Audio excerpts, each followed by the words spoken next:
Malahi-mala ang paglalarawan ng ilang Pinoy mula Israel sa pagbabalik nila sa Pilipinas. Kwento ni isang caregiver na nakaligtas sa pagsalakay ng Hamas. Kinailangan niya maghapon siyang magtago sa bomb shelter. Nakatutok si Mark Salazar.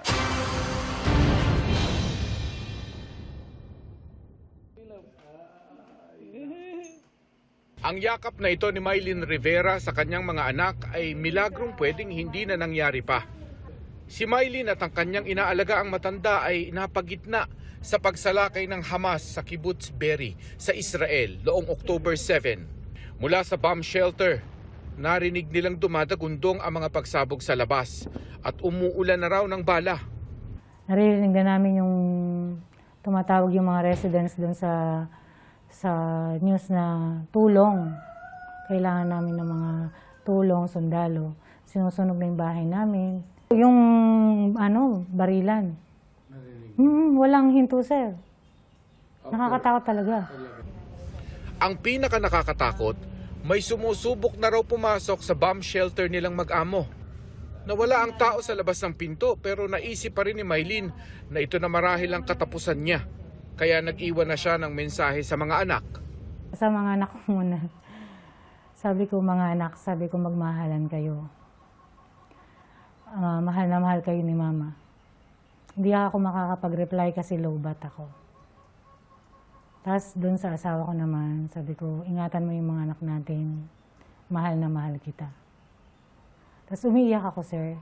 Hindi ko pinapakita sa matanda. Baka panghinaan siya ng loob. Isipin mo kung gaano rin ang trauma ng mga anak dito sa Pilipinas sa mensaheng natanggap mula sa ina.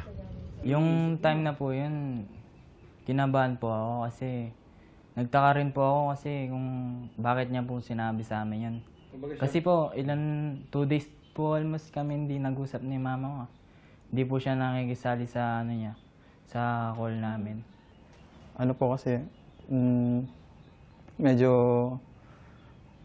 magulo po sa isip kasi nagsasama-sama po lahat yung mga feelings, mga ganun po ba. Yung inaalala ko yung mama ko, same time kung ano po yung mangyayari sa kanya. Hirap na po talagang makatulog nun.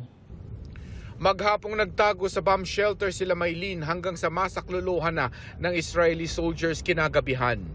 Paglabas namin sunog na mga bahay. Oo, sir, grabe. Sunog na sasakyan. Sa loob ng village yun, sir. Gera na. Tapos, nung paliko kami ganyan, doon na ako nanghina. Bakit? First time ko makakita ng mga sundalong patay, civilians. 3. Kasi lumilinga ako, baka biglang may lumabas sa dilim. Kasi nga walang power. Grabe, parang mga bata pa lang. 2 sa mga kasamahan ni Mylene na caregiver sa Kibbutz Be'eri ang nasawi. At ang best friend niya hanggang ngayon nawawala pa. Tinatawagan ko yung last conversation namin is 8:50. Sabi niya, maraming nagpabarilan dito malapit sa gate. Ayan, malapit sila sa gate. Tapos, doon sa GC, hindi na niya ako ni-reply. Sa GC na lang, may nakapasok sa bahay namin. Yun. Last na yun na 11:50. Sa piling ng kanyang pamilya ngayon sa Pilipinas, ipagdarasal daw ni Mylene ang naiwan niyang pamilya sa Israel. Para sa GMA Integrated News, Mark Salazar, nakatutok 24 oras. Mga kapuso, samahan nyo kaming tumutok 24 oras. Bisitahin at mag-subscribe sa GMA Integrated News sa YouTube. Sa mga kapuso abroad, bisitahin ang GMA Pinoy TV at www.gmanews.tv.